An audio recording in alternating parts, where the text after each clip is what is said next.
Detail చూస్తే హైదరాబాద్ లో ED అధికారులు మరోసారి సోదాలు ప్రారంభించారు. ఎమ్మెల్సీ కల్వకుంట్ల కవిత బంధువుల ఇల్లే టార్గెట్ గా దాడులు జరుపుతున్నారు. తెల్లవారుజాము నుంచి మాదాపూర్లోని కవిత ఆడపడుచు అఖిల నివాసంలో తనిఖీలు చేస్తున్నారు. అంతేకాదు కవిత భర్త అనిల్ కుమార్ బంధువుల ఇళ్లలోనూ విస్తృతంగా సోదాలు జరుపుతున్నారు. ఇప్పటికే ఢిల్లీ లిక్కర్ కుంభకోణం కేసులో కవిత అరెస్ట్ అయి ఈడీ కస్టడీలో ఉన్నారు. మార్చి 15న లిక్కర్ స్కామ్ కేసులో తీవ్ర స్థాయిలో ఆరోపణలు ఎదుర్కొంటున్న కవిత ఇంటిపై ఈడీ, ఐటీ అధికారులు సోదాలు నిర్వహించారు. అనంతరం ఆమెను అదుపులోకి తీసుకున్నారు. కవిత నుంచి సుమారు 16 మొబైల్ ఫోన్లను అధికారులు సీజ్ చేశారు. అనంతరం నేరుగా ఢిల్లీలోని ఈడీ ఆఫీస్కు తరలించారు. ఆ తర్వాత రౌజ్ అవెన్యూ కోర్టులో హాజరుపరచగా 10 రోజుల కస్టడీ విధించింది. హైదరాబాద్ లో ఈడీ అధికారులు మరోసారి సోదాలు ప్రారంభించారు. ఎమ్మెల్సీ కల్వకుంట్ల కవిత బంధువుల ఇల్లే టార్గెట్ గా దాడులు జరుపుతున్నారు. తెల్లవారుజాము నుంచి మాదాపూర్లోని కవిత ఆడపడుచు అఖిల నివాసంలో తనిఖీలు చేస్తున్నారు. అంతేకాదు కవిత భర్త అనిల్ కుమార్ బంధువుల ఇళ్లలోనూ విస్తృతంగా సోదాలు జరుపుతున్నారు. ఇప్పటికే ఢిల్లీ లిక్కర్ కుంభకోణం కేసులో కవిత అరెస్ట్ అయి ఈడీ కస్టడీలో ఉన్నారు. మార్చి 15న లిక్కర్ స్కామ్ కేసులో తీవ్ర స్థాయిలో ఆరోపణలు ఎదుర్కొంటున్న కవిత ఇంటిపై ఈడీ, ఐటీ అధికారులు సోదాలు నిర్వహించారు. అనంతరం ఆమెను అదుపులోకి తీసుకున్నారు. కవిత నుంచి సుమారు 16 మొబైల్ ఫోన్లను అధికారులు సీజ్ చేశారు. అనంతరం నేరుగా ఢిల్లీలోని ఈడీ ఆఫీస్కు తరలించారు. ఆ తర్వాత రౌజ్ అవెన్యూ కోర్టులో హాజరుపరచగా 10 రోజుల కస్టడీ విధించింది. హైదరాబాద్ లో ఈడీ అధికారులు మరోసారి సోదాలు ప్రారంభించారు. ఎమ్మెల్సీ కల్వకుంట్ల కవిత బంధువుల ఇల్లే టార్గెట్ గా దాడులు జరుపుతున్నారు. రైట్ ఈ విషయంపై పూర్తి సమాచారం అందించడానికి మా chief editor Chidambaram Reddy live లో ఉన్నారు. చిదంబరం రెడ్డి, చూస్తున్నాం ఈడీ తన దూకుడిని పెంచిందని చెప్పొచ్చు. ఎందుకంటే కవిత అరెస్ట్ అయ్యేంత వరకు పరిస్థితి అంటే ఈ సౌత్ గ్రూప్కు సంబంధించిన డిస్కషన్లో కంపల్సరీ కవిత చాలా కీలక పాత్ర పోషించింది. ఓవైపు ఈ మొత్తం లిక్కర్ స్కామ్లో కింగ్ పిన్ అరవింద్ కేజ్రీవాల్ అయితే మొత్తం దీన్ని డ్రైవ్ చేసింది కవిత అనే అనుమానాలు మొదటి నుంచి ఈడీ వ్యక్తం చేస్తూ వచ్చింది. దానికి సంబంధించిన ఆధారాలు సేకరించిన తర్వాత తన అరెస్టు తర్వాత ఇంకాస్త దూకుడు పెంచిందని మనం చెప్పొచ్చు. అందులో భాగంగానే ఇవాళ కవిత కుటుంబ సభ్యుల ఇళ్లలో కూడా ఇవాళ తనిఖీలు చేసే ప్రయత్నం చేస్తున్నారు. అంతేకాకుండా కవిత భర్త అనిల్ ఇంట్లోనూ వాళ్ళ కుటుంబ సభ్యుల ఇళ్లలో కూడా సోదాలు నిర్వహిస్తున్నారు. ఎందుకంటే ఖచ్చితంగా ఇది చిన్న స్కామ్ కాదు. గతంలో కేవలం 147 కోట్ల మేర మాత్రమే ఢిల్లీ ప్రభుత్వానికి నష్టం జరిగింది అని గతంలో ఏదైతే వచ్చిందో అది కాకుండా కొన్ని వేల కోట్లకు విస్తరించిన ఒక పెద్ద స్కామ్గా దీన్ని చూసిన నేపథ్యంలో అంతేకాకుండా దాదాపుగా 100 కోట్ల రూపాయలు మనీ లాండరింగ్ ద్వారా వెళ్ళింది. అందులోంచి ఒక 45 కోట్లు అరవింద్ కేజ్రీవాల్ గోవా ఎన్నికలకు దీన్ని యూజ్ చేశారని పక్కా ఆధారాలు సంపాదించిన తర్వాత ఇప్పుడు దాన్ని మరింతగా లోతుగా తీసుకెళ్లేందుకు ఈడీ ప్రయత్నిస్తాం. అందులో భాగంగానే కవిత కుటుంబ సభ్యులు అలాగే కవిత భర్త అనిల్ కుటుంబ సభ్యుల ఇంట్లలో కూడా ఈడీ సోదాలు చేస్తుంది. సోదాలు చేసి అక్కడ ఏవైనా కీలక పత్రాలు స్వాధీనం చేసుకునే అవకాశం ఉంది. అంతేకాకుండా ఏదైనా బినామీ ఆస్తులు కానివ్వండి, లేకపోతే ఈ ట్రాన్సాక్షన్ జరిగిన సందర్భంలో కూడగట్టుకున్న ఆస్తులు కానీ, లేకపోతే ఆ సందర్భంలో జరిగిన ట్రాన్సాక్షన్ సంబంధించిన ఎలాంటి ఆధారాలు దొరుకుతాయనే విషయంపైన ఈడీ పూర్తి స్థాయిలో టార్గెట్ చేస్తున్నది మనకు అర్థమవుతుంది. Swapna, right. Thank you Chidambaram, thanks for the live details. మనం చూస్తున్నామంటే ఇప్పుడు ఈ మొత్తం లిక్కర్ స్కామ్కి సంబంధించి మనం ఓవరాల్గా అంటే మొదటి నుంచి వెళ్తే దాదాపుగా 2 సంవత్సరాల కాలం నుంచి దీనికి సంబంధించిన డిస్కషన్ జరుగుతూ వచ్చింది. అయితే ఇంతకు ముందు అరెస్ట్ అయిన వాళ్ళందరూ కేవలం ఇందులో పాత్రదారులు మాత్రమే. సూత్రధారులు ఎవరు అనే విషయం పైన మొదట్లోనే ఒక క్లారిటీ ఇచ్చే అవకాశము అక్కడి సిబిఐ చేసింది. అందులో ముఖ్యంగా చూస్తే ఆప్ నేతలు దీంట్లో కీలకమైన సూత్రధారులు. అంతేకాకుండా దీన్ని మొత్తం నడిపించింది కల్వకుంట్ల కవిత అన్నదానికి కూడా ఆరోపణలు చేస్తూ ఆధారాలు సేకరించే ప్రయత్నం చేశారు. ఈ మొత్తం కేసులో మనం చూస్తే మాత్రం ఒక్కొక్కరుగా అరెస్ట్ అవుతూ వచ్చారు. అరెస్ట్ అయిన సందర్భంలో వాళ్ళు చేసే వ్యాఖ్యలు ఆ తర్వాత కొద్దిమంది అప్రూవర్లుగా మారి ఏం జరిగింది, ఎలా జరిగింది అన్నది పూసగుచ్చినట్టుగా సిబిఐకి చెప్పడము, సిబిఐ చెప్పే నేపథ్యంలో సిబిఐ దీన్ని ఇన్వెస్టిగేట్ చేసే క్రమంలో మనీ లాండరింగ్కి సంబంధించిన కొన్ని అనుమానాలు వ్యక్తం అవ్వడంతో ఇమ్మీడియట్గా ఈడీ కూడా రంగంలోకి దిగింది. ఈడీ రంగంలోకి దిగిన తర్వాత ఈ కేసు పూర్తి స్థాయిలో మలుపు తిరిగిందని చెప్పవచ్చు.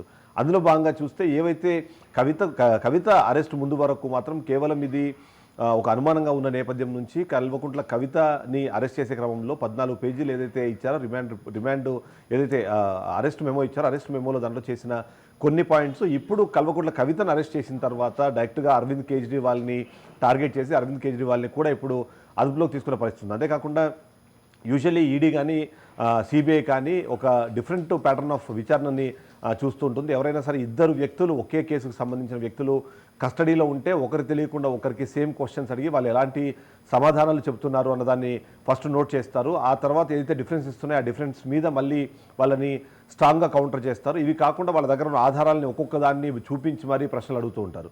ముఖ్యంగా ఈడీ ఇందులోకి దిగిన తర్వాత ట్రాన్సాక్షన్ సంబంధించి కొన్ని 100 కోట్ల రూపాయలు ఒక అకౌంట్ నుంచి ఇంకో అకౌంట్కి వెళ్ళింది. అది బినామీ అకౌంట్లోకి వెళ్ళడం కానివ్వండి, లేకపోతే ఇతరత్ర కారణాలు చూపిస్తూ వాటిని ట్రాన్స్ఫర్ చేసే ప్రయత్నం చేసిన సందర్భంలో ఆ ట్రాన్సాక్షన్స్ అన్నింటిని ఒక్కొక్క దాన్ని చూపించి క్వశ్చన్ చేయడము, ఆ క్వశ్చన్ చేసే క్రమంలో ఇద్దరు నిందితుల నుంచి ఒకే తరహా ప్రశ్నలు వేసి వాళ్ళతో సమాధానాలు రాబట్టి అందులో ఉన్న డిఫరెన్స్ని బట్టి కూడా ఈ కేసుకు కన్క్లూజన్ ఇచ్చే ప్రయత్నం ఎప్పుడు చేస్తుంటారు.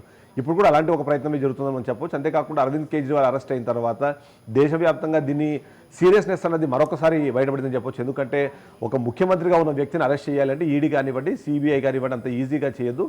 ఖచ్చితంగా పూర్తి స్థాయిలో ఆధారాలు ఉండాలి. అది కాకుండా ఇప్పుడు పార్లమెంట్ ఎన్నికలు సమీపిస్తున్న వేళలో ఇట్లాంటి నిర్ణయం తీసుకోవడం ద్వారా అటు కేంద్ర ప్రభుత్వం కూడా మైనస్ అయ్యే అవకాశం ఉంది, వాళ్ళు కూడా ఒక డిఫెన్స్లో పడే అవకాశం ఉంటుంది. కాబట్టి అక్కడ కూడా చాలా కీలకంగా ఉన్న డాక్యుమెంట్స్ కానివ్వండి లేకపోతే ఆధారాలు చూసిన తర్వాతనే చేస్తుంటారు. అంతే కాకుండా ప్రైమా ఫేసీ లేకుండా యూజువల్గా కోర్టులు ఇట్లాంటి కేసులని ముందుకు పోనివ్వవు. అది కాకుండా వీళ్ళు రిమాండ్ని వేసినప్పుడు ఖచ్చితంగా ప్రతి నిందితుడు రిమాండ్ని రిజెక్ట్ చేయాలంటూ ఒక అప్పీల్ చేస్తారు. అప్పీల్ చేసే క్రమంలో వాళ్ళకి ఈ స్కామ్లో కానీ లేకపోతే ఈ వీళ్ళు ఆరోపించిన నేరంలో కానీ ఎలాంటి పార్టిసిపేషన్ లేదు అనే విషయాన్ని కూడా వాళ్ళు చెప్పే ప్రయత్నం చేస్తారు. ఆ ప్రయత్నం చేసిన తర్వాత కూడా కోర్టు దాంతో ఏకీభవించిన నేపథ్యంలో మాత్రమే వాళ్ళకి రిమాండ్ని పొడిగిస్తుంది. అంతేకాకుండా కస్టడీకి ఇచ్చే క్రమంలో కూడా ఇవాళ మనం చూస్తున్నాము, ఇవాళతో కవిత కస్టడీ కూడా అయిపోతుంది. కాబట్టి ఈరోజు ఖచ్చితంగా ఆమెతో వీలైనంత ఎక్కువ విషయాలు రాబట్టేందుకు ప్రయత్నిస్తారు.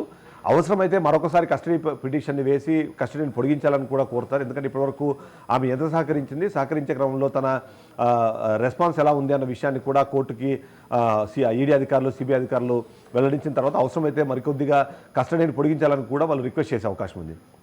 ఈ విషయంలో ఇప్పుడు కీలకంగా చూస్తే మాత్రం ఏదైతే అరవింద్ కేజ్రీవాల్ దీంట్లోకి అంటే అరెస్ట్ అయిన తర్వాత అరవింద్ కేజ్రీవాల్ ఎలాంటి విషయాలు బయట పెడతారు. అంతేకాకుండా ఇప్పటికే మనం చూస్తున్నాము, ఎవరైతే అప్రూవర్లుగా మారారో అప్రూవర్లుగా వాళ్ళు మారలేదు, వీళ్ళే బలవంతంగా వాళ్ళతో అలాంటి స్టేట్మెంట్లు ఇప్పించడం ద్వారా వాళ్ళని బయటకు వేసే ప్రయత్నం చేస్తున్నారు.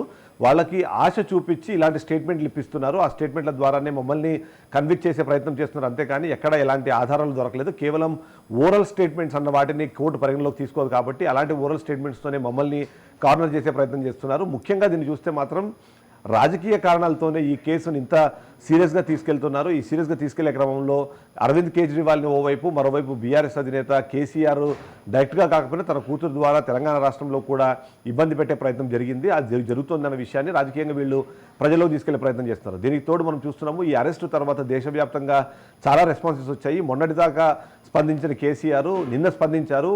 అరవింద్ కేజ్రీవాల్ అరెస్ట్ అన్నది అప్రజాస్వామికము, అంతేకాకుండా ప్రజాస్వామ్య చరిత్రలోని ఇది ఒక చీకటి రోజు అంటూ తను చెప్పడము, కేవలం రాజకీయ కారణాలతోనే ఇలాంటి కేసులని పుటప్ చేస్తుంది బీజేపీ.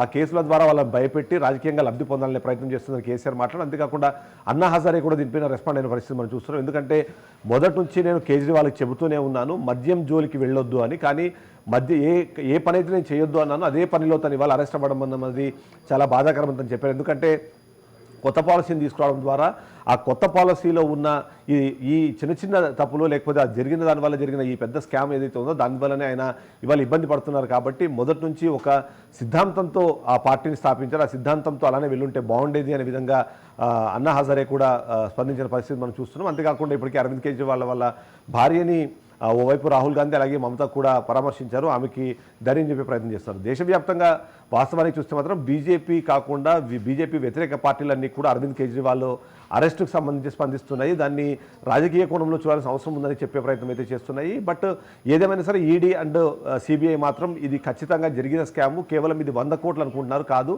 దాదాపుగా 600 కోట్లకు సంబంధించిన ఆధారాలు మాకు దొరికాయి. అందులో 45 కోట్ల రూపాయలు డైరెక్ట్గా అరవింద్ కేజ్రీవాల్ హవాలా ద్వారా గోవా ఎన్నికల్లో ఆ 45 కోట్లను వాడారు. దానికి సంబంధించిన ఆధారాలు కూడా మా దగ్గర ఉన్నాయని సిబిఐ, ఈడీ చెప్తున్న నేపథ్యంలో ఇది సీరియస్గా మారుతుంది. ఇప్పటికిప్పుడు వీళ్ళకి బెయిల్ వచ్చే అవకాశం ఉందా లేదన్న ఒక డిస్కషన్ కూడా చాలా కీలకంగా ఇప్పుడు పొలిటికల్ సర్కిల్స్లో నడుస్తుంది. ఎందుకంటే ఇప్పటికే 13 నెలల పైగా మనీష్ సిసోడియా ఇప్పటికే జైల్లో ఉన్నారు. ఇప్పటిదాకా ఈ కోర్టులో ఈ కేసులో ఎవరైతే అరెస్ట్ అయ్యారో వాళ్ళందరికీ కోర్టుల్లో ఎలాంటి ప్లస్ పాయింట్ దొరకట్లేదు. కేవలం కొద్దిమందికి మాత్రం కండిషన్ బెయిల్ దొరికింది. అది ఈ రీసెంట్ డేస్లోనే ఒకరిద్దరికి మాత్రం ఇతరత్ర రీజన్స్తో కండిషన్ బెయిల్ ఇచ్చారు. కాబట్టి వీళ్ళకి బెయిల్ ఇప్పుడే వస్తుందా రాదా, ఈ ఎన్నికలు అయిపోయేంత వరకు దీన్ని అలానే సాగదీస్తారా అన్న అనుమానం కూడా చాలా మందిలో ఉంది. అదే ఒకవేళ జరిగితే మాత్రం ఇది బీజేపీకి ఒక రకంగా చెప్పాలంటే మైనస్ పాయింట్ అయినా సరే, ఇప్పుడే కీలకంగా మారుతున్న ఆమ్ ఆద్మీ పార్టీ 2 రాష్ట్రాల్లో అధికారంలో ఉంది. దేశవ్యాప్తంగా దానికి సంబంధించిన ఒక హవాను కొనసాగించే ప్రయత్నం చేస్తుంది. దీనికి తోడు కాంగ్రెస్ పార్టీకి ఒక కీలకమైన మిత్రపక్షంగా ఆమ్ ఆద్మీ పార్టీ ఉంది. కాబట్టి ఇట్లాంటి ఒక ఆరోపణలు ఎదుర్కొనే నేపథ్యంలో దేశవ్యాప్తంగా వాళ్ళు వెళ్ళినప్పుడు ఎలాంటి రెస్పాన్స్ వస్తుంది దానిపైన కొద్దిగా మలగులాలు పడుతున్నా అది బీజేపీకి మాత్రం అడ్వాంటేజ్ అవుతుందనే ఆలోచనలో బీజేపీ ఉన్నట్టుగా కనిపిస్తుంది స్వాతి. అలాగే చిదంబరం ఇంకా కొద్ది రోజుల్లో అయితే పార్లమెంట్ ఎలక్షన్స్ రానున్నాయి. అదే ఈ నేపథ్యంలో మరి ఈ అరెస్ట్ అనేది దాని మీద ఎఫెక్ట్ పడనున్నదంటారా?